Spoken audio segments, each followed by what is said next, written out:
You know the moment. Not the whole routine, not the whole day, just that one exact step. Maybe your baby is calm while you carry them to the changing table and then cries the second their back touches it. Maybe bath time is fine until the shirt comes off. Maybe getting ready for the stroller goes smoothly until you start lowering them in. Same routine, same step, same cry, every single day. And after a while, that repetition starts to get under your skin. Because if it were random, it would almost make more sense. But this is precise, predictable, weirdly specific. And that makes parents wonder if they are missing something obvious. Is the baby in pain? Is this a habit now? Did they somehow learn to hate this part of the day? Or worse, are you doing something wrong without realizing it? What makes this so emotionally exhausting is that it can feel personal. You are not neglecting them. You are not doing anything cruel. You are doing an ordinary caregiving task. And still, your baby reacts like that exact second means something much bigger. And the truth is, it often does. Because when babies cry at the exact same routine step every day, it is usually not just fussiness. It is often a clue about anticipation, sensory overload, body position, emotional timing, and how a baby's nervous system is learning the pattern of daily life. In other words, your baby may not be fighting the routine. They may be reacting to what that specific moment feels like from inside their body. And once you see that, the whole pattern starts to look different. Most parents land on one of two explanations. Either, my baby just hates this routine, or my baby is getting used to crying here because it happens every day. Both ideas are understandable, but that is only part of the story. Babies do learn patterns. In fact, predictable routines are known to help babies feel secure, understand what to expect, and gradually support emotional regulation. But that same predictability has another side. If one part of the routine consistently feels uncomfortable, startling, or overwhelming, babies can also learn that pattern too. And this is where most parents get confused. They assume the cry means the baby dislikes the whole activity. But often, babies are not reacting to the whole routine. They are reacting to one specific change inside the routine. The moment their body feels colder, more exposed, more restricted, less supported, more suddenly moved, or more overstimulated. That is a very different story. Because if the cry starts at the exact same step, your baby may be telling you that this is the point where their system shifts from manageable to too much. Not because they are dramatic, not because they are being difficult, but because babies experience routines as chains of sensations, body positions, expectations, and emotional signals. One step can feel neutral, the next can feel jarring. And when that jarring step repeats every day, the reaction can become incredibly consistent. So no, this does not automatically mean your baby hates diaper changes, bath time, getting dressed, stroller time, or being laid down. It may simply mean there is one exact moment in that sequence that their nervous system has started to flag. And the science behind that is more fascinating than most people realize. Infant crying is not random noise. It is communication. A review in PubMed Central describes crying as a biologically important signal with survival value, one of the newborn's main ways to express discomfort and influence caregiver response. That means when your baby cries at the same routine step again and again, the cry itself is not the mystery. The deeper question is, what is that exact moment communicating? And one answer is prediction. Babies are pattern detectors much earlier than many adults realize. They do not need words to learn that one event leads to another. If the same sequence happens day after day, their brain and body start building expectations.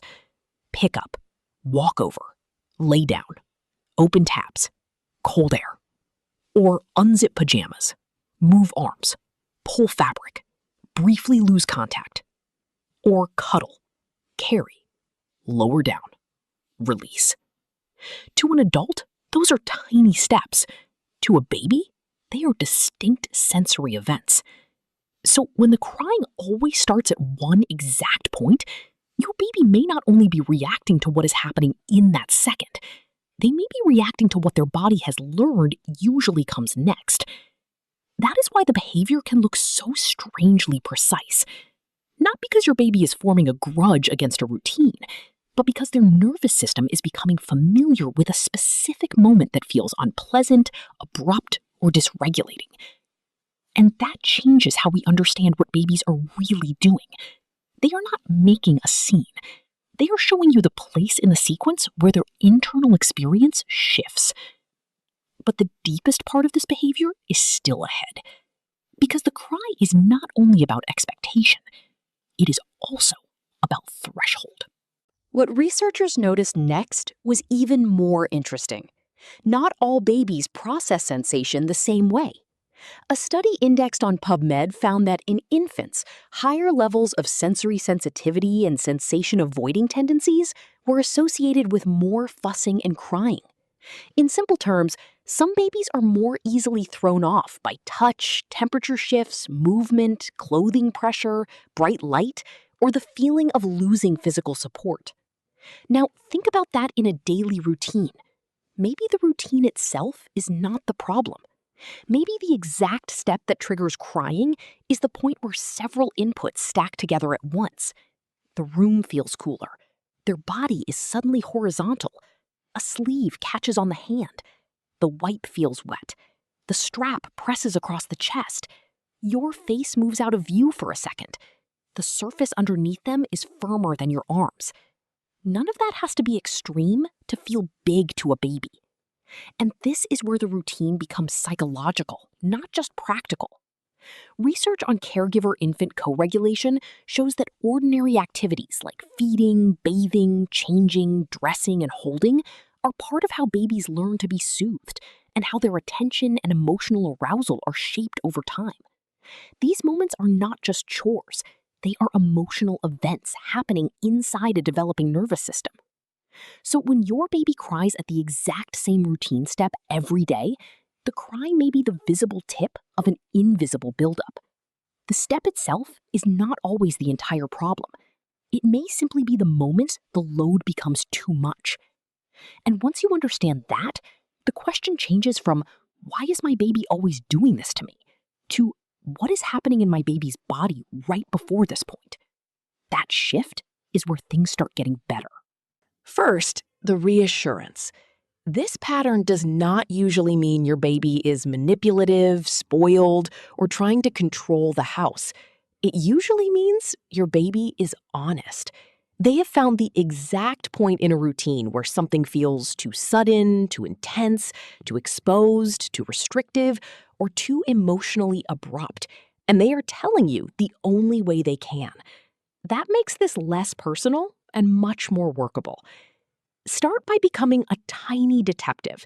Do not just label the whole routine as hard. Find the exact second the mood changes. Is it when your baby is lowered down? When clothing comes off? When their arms are guided through sleeves? When the wipe touches skin? When the buckle clicks? When your hands leave their body for a moment? That level of detail matters because the solution is often smaller than parents think. Sometimes it helps to slow the transition by one beat. Pause before laying them down. Keep one warm hand resting on their chest. Narrate what is about to happen. Reduce bright light or noise. Warm the wipe if that is the trigger. Loosen the pace when fabric goes over the hands. Let the routine become more predictable in a calming way, not just a repetitive way. That fits with what developmental research suggests. Repeated caregiving experiences can teach babies not only what to expect, but whether what comes next feels safe. And one more important note. If the crying suddenly becomes intense, seems pain-related, happens with a very specific movement, or comes with other concerning signs like rash, fever, feeding trouble, or unusual distress, it is worth checking with your pediatrician. Sometimes a routine reaction is psychological and sensory. Sometimes discomfort needs a medical look, and it is okay to take that seriously. For practical diapering guidance, the AAP's Healthy Children advice also emphasizes making care routines prepared and as comfortable as possible. Because the goal is not to force a baby through the moment. It is to understand the moment well enough to soften it. So here is the beautiful reframe. When your baby cries during the exact same routine step every day, they are not necessarily rejecting you, rejecting the routine, or being difficult. They may be saying something much more tender than that. They may be saying, I know this moment. My body remembers this moment. And right here, I need more help. That is such a different message. It turns the cry from a daily battle into information. It turns frustration into observation. And it turns a repetitive parenting mystery into a relationship clue. Because babies do not enter routines the way adults do. They do not think in checklists. They feel in waves. Temperature, pressure, movement, pacing, predictability, contact, release. And when one part of that wave keeps knocking them off balance, they show you where. Not elegantly, not quietly, but clearly. And once you begin noticing that pattern, you stop seeing random crying and start seeing a baby whose nervous system is speaking in real time. That does not mean every hard routine disappears overnight, but it does mean you can respond with more precision, more calm, and far less self-blame. And over time, that matters.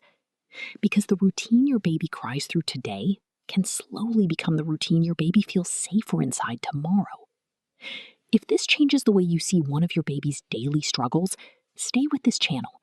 And if you want, share which exact routine step your baby reacts to most. Because sometimes the biggest breakthrough comes from realizing other parents are seeing the same hidden pattern too.